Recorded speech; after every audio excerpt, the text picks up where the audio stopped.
എൻ്റെ പേര് സോണിയ. ഞാൻ അങ്കമാലിക്ക് അടുത്തുള്ള കറുകുറ്റിയിൽ നിന്ന് വരുന്നു. ഞാൻ എനിക്ക് ഉടമ്പടി എടുത്തതിന് ശേഷം ഒത്തിരിയേറെ അനുഗ്രഹങ്ങൾ ഉണ്ടായിട്ടുണ്ട്. ആദ്യത്തെ അനുഭവം ഞാൻ OET പാസ്സായി എന്നുള്ളതാണ്. 6 തവണ OET എഴുതി. 5th തവണ എഴുതി കഴിഞ്ഞ് ഫെയിലായി കഴിഞ്ഞപ്പോൾ ഞാനിവിടെ വന്ന് ഉടമ്പടി എടുത്ത് പ്രാർത്ഥിച്ചായിരുന്നു. ഉടമ്പടി എടുത്ത് പ്രാർത്ഥിച്ചപ്പം ഞാൻ മാതാവിനോട് പറഞ്ഞായിരുന്നു എനിക്ക് ഈ ഉടമ്പടി പുതുക്കുന്നതിന് മുമ്പ് തന്നെ എനിക്ക് പാസ്സാവണം എന്നുള്ളത്. അങ്ങനെ December 18th ഞാൻ എക്സാം എഴുതി. January 21 എൻ്റെ റിസൾട്ട് വന്നപ്പോൾ ഞാൻ OET പാസ്സായതായിട്ട് കാണിച്ചു. കാരണം January 26 എനിക്ക് ഉടമ്പടി പുതുക്കേണ്ട സമയം. അപ്പം 5 ദിവസം മുന്നേ എൻ്റെ മാതാവ് എനിക്കത് കാണിച്ചു തന്നു. അതുമാത്രമല്ല, ഞാൻ പാസ്സാവുന്നതായിട്ട് എനിക്കൊരു സ്വപ്നം പോലും കിട്ടിയായിരുന്നു. അപ്പം അങ്ങനെ ഒരു വലിയൊരു അത്ഭുതം നടന്നു എൻ്റെ ജീവിതത്തിൽ. അത് എന്ന് പറഞ്ഞാലും ഒരു കൽഭരണിയാണ് കാണിക്കുന്നത്. കാരണം എൻ്റെ മനസ്സിലുണ്ടായിരുന്നു, ഞാൻ 2 പ്രാവശ്യം ഉടമ്പടി എടുത്തായിരുന്നു. ആദ്യത്തെ പ്രാവശ്യം ഉടമ്പടി എടുത്ത സമയത്ത് ഈ സെയിം OETയുടെ കാര്യം പറഞ്ഞു, ബാക്കിയുള്ള നിയോഗം ഞാൻ പറഞ്ഞു. അതിനകത്ത് 5 നിയോഗവും നടന്നു. പക്ഷെ 6ാമത്തെ നിയോഗമായ OET നടന്നില്ല. പക്ഷെ ഞാനതിന് ദൈവത്തിനോട് ഒരു പരിഭവമൊന്നും ഉണ്ടായില്ല. ഞാൻ കണ്ടിന്യൂസ് പ്രാർത്ഥിച്ചുകൊണ്ടിരുന്നു. അത് കഴിഞ്ഞ് October 26 2ാമത്തെ പ്രാവശ്യം ഞാൻ റിന്യൂ ചെയ്യുന്നത്. റിന്യൂ ചെയ്ത സമയത്ത് ഞാൻ മാതാവിനോട് പറഞ്ഞു, മാതാവ് ഈ പ്രാവശ്യം എന്തായാലും എന്നെ പാസ്സാക്കണം. അങ്ങനെ ഇരിക്കുമ്പോഴാണ് ഒരു പ്രാവശ്യം റിസൾട്ട് വരണേലും കുറച്ച് ദിവസം മുന്നേ മാതാവിനെയും കാണിച്ചു, ഒരു കൽഭരണിയും കാണിച്ചു. അപ്പം എനിക്ക് മനസ്സിലായി 6ാമത്തെ കൽഭരണി അത് എൻ്റെ OET പാസ്സാവാനുള്ളതാണെന്നും. പിന്നെ അത് മാത്രമല്ല, ഈ പാസ്സാവുന്നതിൽ കുറച്ച് ദിവസം മുന്നേ എനിക്ക് ഭയങ്കര ഒരു മനസ്സിന് ഭയങ്കര ബുദ്ധിമുട്ടും നമുക്ക് ഭയങ്കര ഇറിറ്റേറ്റഡ് ആവുന്ന രീതിയിലുള്ള എന്തൊക്കെയോ ഒരു മനസ്സിനൊട്ടൊരു സുഖമില്ലായിരുന്നു. ആ രീതിയിലുള്ള ബുദ്ധിമുട്ട് എനിക്ക് ഉണ്ടായപ്പോഴേ എനിക്ക് മനസ്സിലായി ഞാൻ OET പാസ്സായെന്ന്. റിസൾട്ട് വന്നപ്പോൾ ഞാൻ നോക്കിയില്ല, എൻ്റെ ഭർത്താവാണ് നോക്കിയത്. അദ്ദേഹമാണ് എനിക്ക് അയച്ചു തന്നത്. എനിക്ക് ഉറപ്പായിരുന്നു ഞാൻ പാസ്സാവുന്നത്. അതുപോലെ തന്നെ ഞാൻ പാസ്സായി. പിന്നെ രണ്ടാമത്തത്, എനിക്ക് കാലുമുട്ട് വേദന, 1 വർഷമായിട്ട് കാലുമുട്ട് വേദന ഉണ്ടായിരുന്നു. ഡോക്ടറെ കണ്ടപ്പോൾ ഡോക്ടർ പറഞ്ഞത് ആർത്രൈറ്റിസിൻ്റെ ആരംഭമാണ്, മെഡിസിൻ കഴിക്കണം. അങ്ങനെ 2 മാസം കണ്ടിന്യൂസ് മെഡിസിൻ കഴിച്ചു കഴിയുമ്പം നമുക്ക് കുറയും. പക്ഷേ ഒരു 2-3 ദിവസം നമ്മൾ കഴിക്കാതിരുന്നാൽ പിന്നെയും ഭയങ്കര ബുദ്ധിമുട്ടാണ്, വേദനയാണ്. കുറച്ച് നേരത്തേക്ക് നടക്കുവാനോ അല്ലെങ്കിൽ സ്റ്റെപ്പ് കയറാനോ മുട്ട് കുത്താനോ ഇരിക്കാനോ ഒന്നും വയ്യാത്ത അവസ്ഥ. അത്രയ്ക്ക് പാടായിരുന്നു, നല്ല വേദനയായിരുന്നു, മുട്ട് കുത്താൻ വയ്യ, അങ്ങനെയുള്ള അവസ്ഥയായിരുന്നു. പിന്നെ ഞാൻ ഉടമ്പടിയിൽ അത് നിയോഗമായിട്ട് പ്രാർത്ഥിച്ച് തൈലം പുരട്ടി 2 ദിവസം അടുപ്പിച്ച് രാത്രി കിടക്കാൻ നേരത്ത് നന്നായിട്ട് കാലയിൽ തൈലം പുരട്ടി. ആദ്യത്തെ ദിവസം പുരട്ടി കഴിഞ്ഞപ്പോൾ എനിക്ക് അല്ലെങ്കിൽ എനിക്ക് കാല് കുത്താൻ ഭയങ്കര ബുദ്ധിമുട്ടായിരുന്നു രാവിലെ എഴുന്നേൽക്കുമ്പം. തൈലം പുരട്ടിയ ആദ്യത്തെ ദിവസം എനിക്ക് കുറേശ്ശെ ഇങ്ങനെ രാവിലെ എഴുന്നേൽക്കുമ്പം വലിയ കുഴപ്പമില്ല. 2ാമത്തെ ദിവസം ആയപ്പോഴത്തേക്കും ഒരു പ്രശ്നമില്ല. പിന്നെ എനിക്ക് പള്ളിയിൽ മുട്ട് കുത്താം, എഴുന്നേറ്റ് നിൽക്കാം, ചമ്പ്രം പടിഞ്ഞിരിക്കാം, എല്ലാം മാറി. ഇപ്പം 10 മാസമായി ഞാൻ മെഡിസിൻ കഴിക്കുന്നില്ല, പൂർണ്ണമായിട്ട് മാറിയെന്ന് ഞാൻ വിശ്വസിക്കുന്നു. പിന്നെ എൻ്റെ ഹസ്ബൻഡിന് 2-3 മാസം അടുപ്പിച്ച് സാലറി കിട്ടിയില്ല. അദ്ദേഹം എബ്രോഡാണ് വർക്ക് ചെയ്യുന്നത്. ഒത്തിരി ബുദ്ധിമുട്ടിയായിരുന്നു. ആ ഒരു സാലറി കൊണ്ടായിരുന്നു നമ്മൾ കഴിഞ്ഞിരുന്നത്. അപ്പം 3 മാസം കണ്ടിന്യൂസ് കിട്ടാതെ വന്നപ്പോഴത്തേക്കും ഞാനത് ഉടമ്പടി നിയോഗമായിട്ട് വെച്ചു. അത് കൂടാതെ ഞാൻ പ്രത്യക്ഷീകരണ പ്രാർത്ഥന ചൊല്ലിയായിരുന്നു.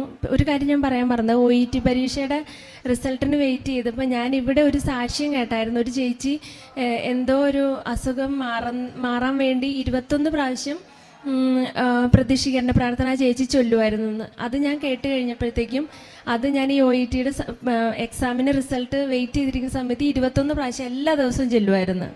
അത് എക്സാമിൻ്റെ റിസൾട്ട് വരുന്നതിൻ്റെ അന്ന് വരെ ചെല്ലുമായിരുന്നു. എനിക്ക് ഉറപ്പുണ്ടായിരുന്നു പാസ്സാവുമെന്ന്. അതുപോലെ തന്നെ ഞാൻ ഈ സാലറിയുടെ തടസ്സം വന്നപ്പോഴും 3 പ്രാവശ്യം വീതം എല്ലാ ദിവസവും ഞാൻ ഈ പ്രത്യക്ഷീകരണ പ്രാർത്ഥന ചെല്ലും. അപ്പം മാതാവിനോട് ഞാൻ പറഞ്ഞു, ഞാൻ ഇത് 3 പ്രാവശ്യം വീതം ഞാൻ ചെല്ലുവാണ്, 2 ദിവസത്തിനുള്ളിൽ എന്തായാലും സാലറി വരണമെന്ന് പറഞ്ഞു. ഞാൻ 2 ദിവസമേ പറഞ്ഞുള്ളൂ. പിറ്റേ ദിവസം രാവിലെ ആയപ്പോഴത്തേക്ക് ആളുടെ സാലറി എല്ലാം തിരിച്ചു കിട്ടി. അതും ദൈവത്തിനും പരിശുദ്ധ അമ്മയ്ക്കും ഞാൻ 1000 കോടാനുകൂടി നന്ദി പറയുന്നു. പിന്നെയുള്ള സാക്ഷ്യം, എൻ്റെ മകന് 10 വയസ്സുണ്ട്. അവനിങ്ങനെ ഭയങ്കര എക്സൈറ്റഡ് ആകുമ്പോഴത്തേക്കും കൈ വിറയ്ക്കും, അത് റൈറ്റ് സൈഡ്. കൈ അങ്ങ് വിറച്ച് ഒരു 10 മിനിറ്റ് നേരത്തേക്ക് ഇങ്ങനെ വിറച്ചുകൊണ്ടിരിക്കും, എന്തോ അസുഖമുള്ള പോലെ. പക്ഷെ അസുഖമൊന്നുമില്ല, പക്ഷെ ജസ്റ്റ് അങ്ങനെ വിറയ്ക്കും. അപ്പം ഡോക്ടറെ കാണിച്ചൊന്നുമില്ല. പക്ഷെ ഞാൻ രണ്ടാമത് നിയോഗം പുതുക്കിയ സമയത്ത് ഇതൊരു നിയോഗമായിട്ട് വെച്ച് അവന് വേണ്ടിയിട്ട് പ്രത്യക്ഷ പ്രാർത്ഥന ഞാൻ ചെല്ലുമായിരുന്നു.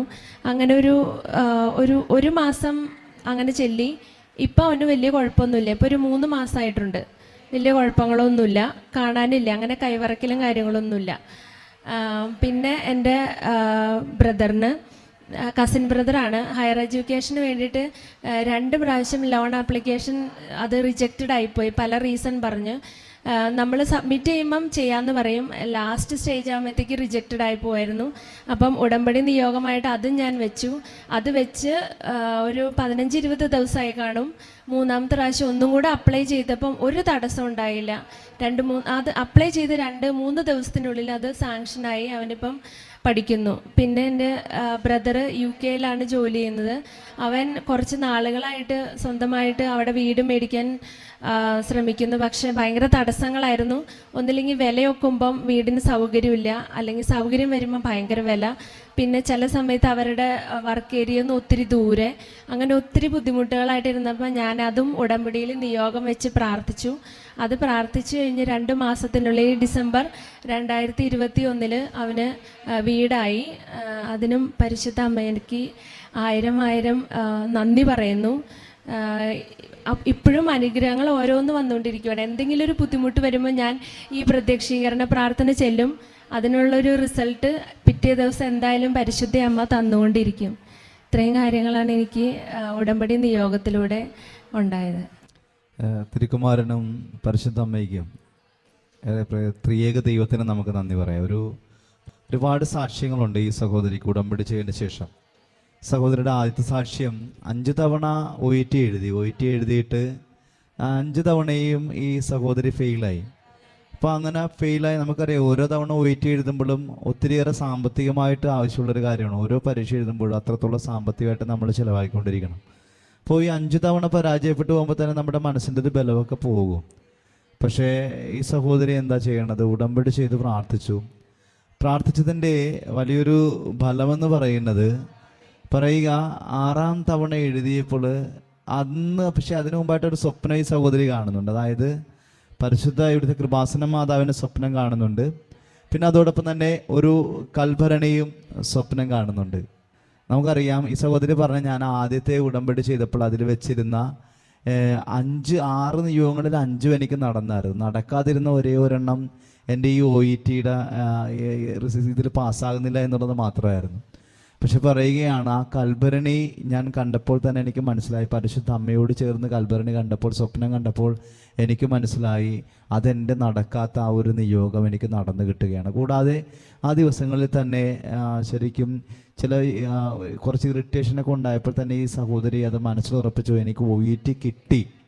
കാരണം എനിക്ക് ആ ഒരു ബുദ്ധിമുട്ടുണ്ടാകുന്നത് പോലും അത് കർത്താവിൻ്റെ പീഡാസഹനങ്ങളോട് ചേർത്ത് വെച്ച് ഞാൻ പ്രാർത്ഥിക്കുകയാണ്. അപ്പം അതുകൊണ്ട് എനിക്ക് OET അതെനിക്ക് തീർച്ചയായിട്ടും കിട്ടി. അതിന് മുമ്പ് തന്നെ 21 തവണ പ്രത്യക്ഷീകരണ പ്രാർത്ഥന എല്ലാ ദിവസവും ചൊല്ലി റിസൾട്ടിന് മുന്നോടിയായിട്ട് മകൾ പ്രാർത്ഥിക്കുകയും ചെയ്യും. അപ്പം ഇതിൽ ഏറ്റവും പ്രധാനപ്പെട്ടത് അമ്മ മാതാവ് കൊടുത്ത ആ ഒരു ദർശനത്തിൽ കൊടുത്ത ആ ഒരു സൈനാണ്.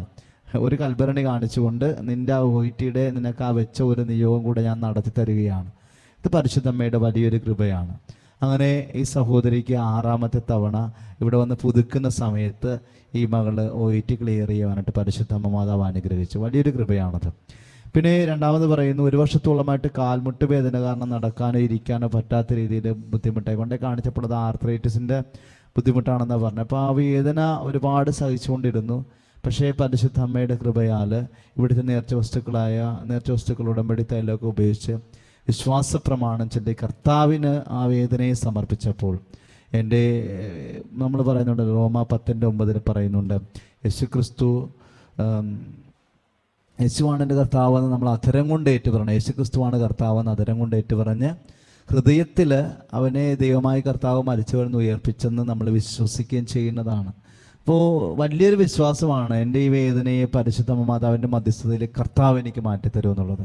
പൂർണ്ണമായിട്ടും ആ 1 വർഷക്കാലത്തെ വേദന മാറ്റി. ഇപ്പോൾ യാതൊരുവിധ കുഴപ്പമില്ല.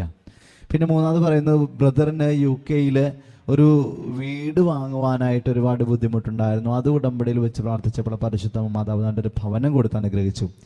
പിന്നെ പറയുന്നു കസിൻ ബ്രദറിന് ഹയർ എഡ്യൂക്കേഷന് വേണ്ടി ലോണ് അത് ക്ലിയർ ആയിട്ട് കിട്ടുന്നുണ്ടായിരുന്നില്ല.